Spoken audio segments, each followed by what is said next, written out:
Okay students, next है cross aldol condensation. Cross aldol condensation तभी समझ आएगी अगर आपको एल्डोल रिएक्शन का बेसिक कंसेप्ट समझ आ गया तो इसमें देखिए क्रॉस एल्डोल कंडेंसेशन में है वही एल्डोल वर्ड वैसे ही आ गया, क्रॉस वर्ड लगा। क्रॉस का मतलब ये हुआ कि आपने जो एल्डोल कंडेंसेशन रिएक्शन करवानी है उसमें जो दो मॉलिक्यूल यूज़ करोगे वो दोनों मॉलिक्यूल्स डिफरेंट यूज़ करने हैं। अगर वो दोनों मॉलिक्यूल डिफरेंट यूज़ करते हो तो वो क्रॉस एल्डोल कंडेंसेशन हो जाएगी। अब डिफरेंट का मीनिंग क्या है यहाँ पे? डिफरेंट का मीनिंग ये हुआ कि आपने या तो दो डिफरेंट एल्डिहाइड यूज़ करने हैं या आपने दो डिफरेंट कीटोन यूज़ करने हैं या एक एल्डिहाइड ले लो एक कीटोन ले लो, ऐसा भी कर सकते हो आप। हाँ, कंडीशन क्या है कि मिनिमम यानी कम से कम एक के पास जरूर अल्फा हाइड्रोजन होना चाहिए। अगर दोनों के पास ही नहीं है फिर ये रिएक्शन नहीं होगी, दोनों के पास है तब तो होगी ही, और कम से कम एक के पास जरूर हो। दोनों के पास अगर अल्फा हाइड्रोजन नहीं है फिर ये रिएक्शन नहीं होगी। अब देखिए इसका एग्जाम्पल। तो एग्जाम्पल में हमने देखिए सबसे फर्स्ट क्या कंसीडर कर लिया, एक मैंने ले लिया एसिटल्डिहाइड और एक ले लिया फॉर्मेल्डिहाइड। तो पहले तो मैं कंडीशन चेक कर लेता हूँ कि अल्फा हाइड्रोजन वाली। तो यहाँ पे तो ये कार्बोनिल ग्रुप है, कार्बोनिल ग्रुप के साथ जो पहला कार्बन होता है वो होता है अल्फा, ये अल्फा कार्बन है। तो इसके साथ तो हाइड्रोजन है CH3, हाइड्रोजन है तो ठीक है, कंडीशन पूरी कर रहा है। फॉर्मेल्डिहाइड को देखते हैं। देखिए फॉर्मेल्डिहाइड में ये कार्बोनिल कार्बन और उसके नेक्स्ट कार्बन को अल्फा कहते हैं, पर नेक्स्ट कार्बन तो है ही नहीं, यानी फॉर्मेल्डिहाइड में अल्फा हाइड्रोजन प्रेजेंट नहीं है। पर मैंने क्या कहा, दोनों में से किसी एक के पास होगा तब भी रिएक्शन हो जाएगी। तो देखो रिएक्शन करते हैं। अब रिएक्शन किस तरह से करनी है, इसके पास हमारे पास अल्फा हाइड्रोजन है, ये अल्फा हाइड्रोजन है और ये फॉर्मेल्डिहाइड है। मैं क्या करता हूँ, पहले फॉर्मेल्डिहाइड से स्टार्ट करता हूँ। तो देखो ये मैंने सेम लिख दिया, कौन सा, ये फॉर्मेल्डिहाइड का HCH, ये सेम आ गया, ये देखो HCH ये सेम आ गया। इसके बाद मैंने क्या कहा, O के पास H भेजने हैं। ये O जो है इसके पास अल्फा हाइड्रोजन से 2 H भेज देना। 2 क्यों? क्योंकि कंडेंसेशन करनी है, वाटर निकालना है। तो 2 हाइड्रोजन चले गए, -H2O हो गया। क्लियर है यहाँ तक? अब देखिए आगे। अब क्या हुआ, CH ये तो आ गया सेम, ये HCH ये सेम आ गया और इसका O चला गया, यहाँ से अल्फा हाइड्रोजन से 2 हाइड्रोजन चले गए। तो यहाँ पे क्या बच गया, जब यहाँ से 2 हाइड्रोजन चले गए तो CH बचेगा। और ये जो अल्फा कार्बन होता है, मैंने पीछे भी समझाया था, अल्फा हाइड्रोजन जाता है और अल्फा कार्बन पे नेगेटिव होता है तो यहीं से ज्वाइन करना होता है। तो ये अल्फा कार्बन जो है ये इस C से ज्वाइन हो गया। ये देखिए CH आ गया, दोनों के बीच में डबल बॉन्ड और आगे सेम आ जाएगा, C double bond OH group, ये सेम आ गया। तो एक प्रोडक्ट तो ये बन गया। अब दूसरा प्रोडक्ट बनाते हैं। दूसरा प्रोडक्ट कैसे बनेगा, देखो एक बार तो हमने रिएक्शन कर दी, इसमें इसको ऐड कर दिया, ये भी रिएक्शन हो सकती थी। लेकिन एक चीज़ और भी पॉसिबिलिटी है, क्या, कि ये जो एसिटल्डिहाइड है इसकी इसी के साथ रिएक्शन, यानी इसी के एक दो मॉलिक्यूल्स की आपस में रिएक्शन कर दो। और जब ऐसा करेंगे तो देखो क्या हुआ, CH3CH, ये देखिए CH3CH ये सेम आ गया। फिर मैं बार बार समझा रहा हूँ कि ये जो C होता है यानी ये वाला C, अब इससे किसको ज्वाइन करना होता है, अल्फा कार्बन से। कैसे, ये जो O है इसका, ये O चला जाएगा और यहाँ से 2 अल्फा हाइड्रोजन चले जाएंगे, -H2O हो गया। अब इस कार्बन से ज्वाइन कौन होगा, यहाँ से 2 हाइड्रोजन चले गए तो CH बचेगा। तो ये डबल बॉन्ड CH आ गया और आगे C double bond OH same आ गया। तो ये रिएक्शन इस तरह से कंडेंसेशन करनी है। तो ये चीज़ होगी कंडेंसेशन में। हाँ, अगर मान लो कोई ऐसा मॉलिक्यूल आए, जो NCERT के एक्सरसाइज में क्वेश्चन भी है कि 2 मॉलिक्यूल लिए और दोनों के पास ही अल्फा हाइड्रोजन है, फिर क्या होता, फिर आपके पास 4 प्रोडक्ट्स बनेंगे। कैसे 4 प्रोडक्ट्स बनेंगे, देखो एक तो बन गया, जैसे यहाँ पे समझ लो ये 2 मॉलिक्यूल्स हमने लिए हैं, इन दोनों के पास ही अगर अल्फा हाइड्रोजन होते तो 4 बनते। कैसे बनते, एक तो इसका और इसका आपस में रिएक्शन करने से बनता, एक जस्ट ऑपोजिट मतलब यानी मैं ये कहना चाह रहा हूँ कि एक बार अल्फा इसका यूज़ करते, दूसरी बार अल्फा इसका यूज़ करते तो 2 तो ऐसे बन जाते। और एक थर्ड प्रोडक्ट कैसे बनता, इसकी इसी से रिएक्शन, जैसे ये बनाया मैंने अभी, ये बनाया, और इस तरह से फोर्थ बनता है इसकी इसी से रिएक्शन। तो अगर 2 डिफरेंट एल्डिहाइड या 2 डिफरेंट कीटोन ऐसे लेते हैं कि दोनों के पास अल्फा हाइड्रोजन है तो 4 प्रोडक्ट्स की फॉर्मेशन हो जाएगी। ओके, नेक्स्ट बात करते हैं अब इस रिएक्शन में एक और चीज़ मैंने देखी कि यहाँ पे हम क्या कर रहे हैं, देखिए न्यूक्लियोफाइल और इलेक्ट्रोफाइल लिख रहे हैं। अब ये बिल्कुल ईजी है। एक क्वेश्चन ऐसा भी है जिसमें उसने ये भी कहा है कि साथ में रिएक्शन भी करो और ये भी बताओ कि न्यूक्लियोफाइल कौन है, इलेक्ट्रोफाइल कौन है। बिल्कुल ईजी है। जिससे आप अल्फा हाइड्रोजन रिमूव करोगे, जिससे अल्फा हाइड्रोजन निकालोगे, उसको न्यूक्लियोफाइल कह देना, और जो दूसरा होगा उसको इलेक्ट्रोफाइल कह देना। बिल्कुल ईजी। जिससे अल्फा हाइड्रोजन निकालना है उसको न्यूक्लियोफाइल, और जो दूसरा होगा जिसमें ऐड कर रहे हो बेसिकली उसको इलेक्ट्रोफाइल कह देना। ये सिंपल टेक्निक है। अच्छा, नेक्स्ट काम करते हैं। तो नेक्स्ट हमारे पास आता है कैनिज़ेरो रिएक्शन। अब ये कैनिज़ेरो रिएक्शन जो है ये क्या होती है, ये डिसप्रोपोर्टिनेट रिएक्शन है। अब ये डिसप्रोपोर्टिनेट वर्ड +1 से आपको बता रहा हूँ। तो डिसप्रोपोर्टिनेट में क्या होता है कि सेम सब्सटेंस की रिडक्शन भी करनी है और सेम सब्सटेंस की ऑक्सीडेशन भी करनी है, उसको कहते हैं डिसप्रोपोर्टिनेट रिएक्शन। और ये किसकी प्रेजेंस में होती है, ये होती है कंसंट्रेटेड NaOH या कंसंट्रेटेड KOH की प्रेजेंस में। और एक और इम्पॉर्टेंट पॉइंट, ये सिर्फ एल्डिहाइड्स की रिएक्शन है, और किन एल्डिहाइड्स की, जिनके पास which do not contain alpha hydrogen. ये इंपॉर्टेंट पॉइंट है। जो पीछे आप एल्डोल पढ़ रहे थे, एल्डोल कंडेंसेशन, वहां पे अल्फा हाइड्रोजन होना जरूरी था।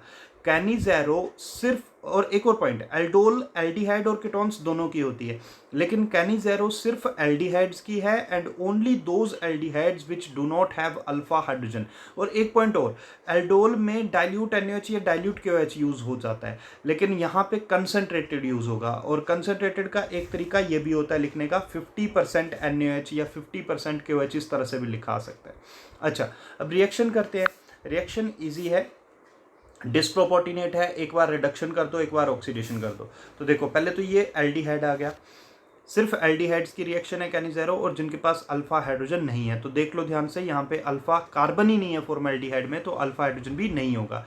तो ये कैनिज़ेरो रिएक्शन शो करेगा। अब इसकी रिडक्शन कर देते हैं। पहले एल्डिहाइड की रिडक्शन पिछले चैप्टर से पढ़ रहे हैं। एल्डिहाइड के रिडक्शन से बनते हैं 1 डिग्री अल्कोहल्स।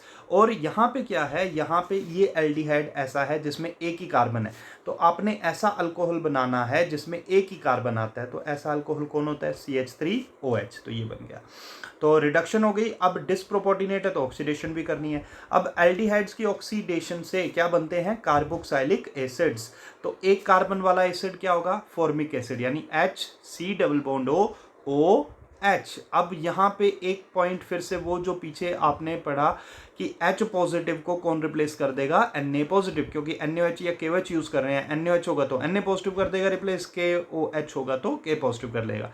इसलिए HCOOH ना लिखकर हमने क्या लिखा, HCOOH नेगेटिव, Na पॉजिटिव। इस तरह से ये रिएक्शन है। एक और एग्जाम्पल डिस्कस कर लेते हैं। बेंजल्डिहाइड का एग्जाम्पल है। अब बेंजल्डिहाइड में मैं एक बार बता देता हूँ। पहले ये जो कार्बन है यहाँ पे, ये कार्बन जो है ये अल्फा कार्बन है, ये कार्बन। लेकिन इस कार्बन की कितनी बॉन्ड्स बन रही हैं, काउंट कर लो। तो इस कार्बन की 4 बॉन्ड्स दिख रही हैं। एक तो आपको ये ऊपर की तरफ दिख रही है, 2 इस तरफ आ गई बेटा, और एक ये आ गई। तो 4 बॉन्ड्स हो गई। इसका मतलब इसके पास हाइड्रोजन एटम प्रेजेंट नहीं है। अगर हाइड्रोजन एटम प्रेजेंट नहीं है तो अल्फा हाइड्रोजन नहीं है। तो ठीक है, कैनिज़ेरो के लिए हमें एल्डिहाइड चाहिए। कैसा एल्डिहाइड, जिसके पास अल्फा हाइड्रोजन ना हो। तो अब रिएक्शन करते हैं। अब ये एल्डिहाइड है, एल्डिहाइड की रिडक्शन करनी है। रिडक्शन करोगे तो अल्कोहल बनेगा। ग्रुप वहीं पे आता है जिस पे ग्रुप पहले था, तो रिंग तो सेम आ जाएगी। और एल्डिहाइड ये ग्रुप था, इसकी रिडक्शन से बनता है 1 डिग्री। 1 डिग्री के लिए क्या होता है, CH2OH। तो ये CH2OH आ गया। और दूसरा, इसकी ऑक्सीडेशन करनी है। ऑक्सीडेशन में भी सेम वही बात बोलूँगा, ग्रुप वहीं आता है जहाँ ग्रुप है। तो हमारे पास क्या होगा, रिंग, तो ये जो रिंग है ये सेम आ गई। और ये एल्डिहाइड ग्रुप था, C+OH, ये बन गया C+OH। लेकिन H पॉजिटिव को किसने रिप्लेस कर दिया, K पॉजिटिव ने, क्योंकि KOH यूज किया है। तो this is known as Cannizzaro reaction. अच्छा, अब आगे बात करते हैं। नेक्स्ट है इलेक्ट्रोफिलिक सब्स्टिट्यूशन रिएक्शन।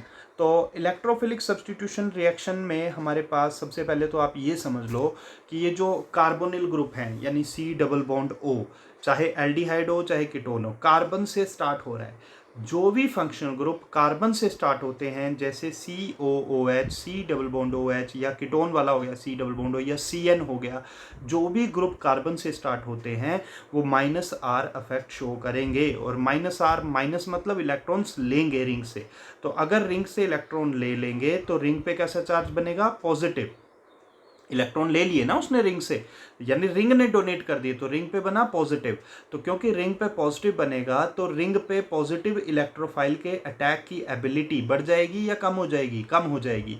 और इसीलिए हम ये कहेंगे कि ये जो एल्डिहाइड या कीटोन ग्रुप होता है, कार्बोनिल ग्रुप, जब बेंजीन रिंग से जुड़ेगा तो रिंग डीएक्टिवेट हो जाएगी। डीएक्टिवेट मतलब रिंग की रिएक्टिविटी इलेक्ट्रोफाइल के अटैक के लिए कम हो जाएगी।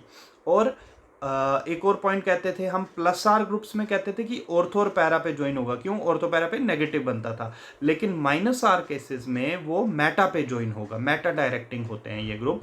तो देखिए रिएक्शंस देखते हैं। अब यहाँ पे सबसे फर्स्ट हमने जो रिएक्शन लिखी है वो है नाइट्रेशन। देखिए कंसनट्रेटेड HNO3 और कंसनट्रेटेड H2SO4। नाइट्रेशन में इसको कहते हैं नाइट्रेटिंग मिक्सचर। और नाइट्रेशन जब करते हैं तो कौन सा ग्रुप ज्वाइन होता है? NO2 positive group.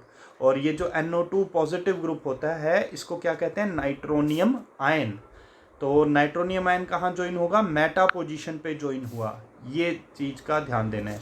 क्यों मेटा पोजीशन पे ज्वाइन हुआ? यहाँ पे ये नहीं है, ये कैंसिल करना है। जो पैरा पोजीशन पे बनाया है ये नहीं आएगा। ये कहाँ ज्वाइन होगा? मेटा। ये ठीक है, ये मेटा पोजीशन पे ज्वाइन होगा। क्यों? ये जो ग्रुप है ये कार्बन से स्टार्ट हो रहा है, अभी अभी समझाया। -R जो होते हैं वो मेटा डायरेक्टिंग होते हैं, जो +R होते हैं वो ऑर्थो पैरा डायरेक्टिंग होते हैं। अच्छा, नेक्स्ट रिएक्शन देखते हैं। नेक्स्ट हेलोजिनेशन हो रही है Cl2 और लुईस एसिड की प्रेजेंस में AlCl3। अब एक बार पहले भी बताया था, लुईस एसिड का काम होता है नेगेटिव खुद ले लेता है और पॉजिटिव डेवलप करता है। पॉजिटिव यानी इलेक्ट्रोफाइल जनरेट करता है। और इलेक्ट्रोफाइल यानी पॉजिटिव कहाँ अटैक करेगा? रिंग पे। और लेकिन यहाँ पे क्योंकि रिंग के साथ कौन सा ग्रुप ज्वाइन है? C double bond O group join है, यानी -R ग्रुप है। -R है तो इलेक्ट्रोफाइल कहाँ आएगा? मेटा पे। तो कौन आ गया मेटा पे? Cl आ गया। Cl2 से कर रहे हैं, Cl आ गया। और एक और पॉइंट भी बताता हूँ, Cl2, Br2, ये H पॉजिटिव रिप्लेसर होते हैं। तो Cl पॉजिटिव कहाँ आ गया? मेटा पोजीशन पे आ गया। वहाँ से एक H पॉजिटिव निकला, जिस पोजीशन पे वो खुद जुड़ा Cl, वहाँ से H पॉजिटिव निकला, वो -HCl करके निकल गया। और ये जो Cl पॉजिटिव बनेगा इसको कहते हैं क्लोरोनियम आयन। ऐसे ही अगर मैं Br2 लेता तो ब्रोमोनियम आयन कहते। अच्छा, यहाँ पे एक और छोटा सा एक कंसेप्ट सिखाया गया आपको कि अगर इसी रिएक्शन को लाइट की प्रेजेंस में करें, ये देखिए लुईस एसिड है तो रिंग पे रिएक्शन होती है, लेकिन लाइट की प्रेजेंस में करें तो साइड चेन पे रिएक्शन होती है। और साइड चेन में ये जो कार्बन है, क्योंकि अल्फा है, अब पीछे भी सिखाया आपको कि एल्डिहाइड कीटोन में से H पॉजिटिव कहाँ से जाएगा? अल्फा से। इसीलिए इस केस में जब मैं Cl2H न्यू की प्रेजेंस में करूँगा तो Cl रिंग पे नहीं आएगा, उस साइड चेन पे जाएगा, अल्फा हाइड्रोजन के प्लेस पे। तो इस चीज़ का आपने ध्यान रखना है।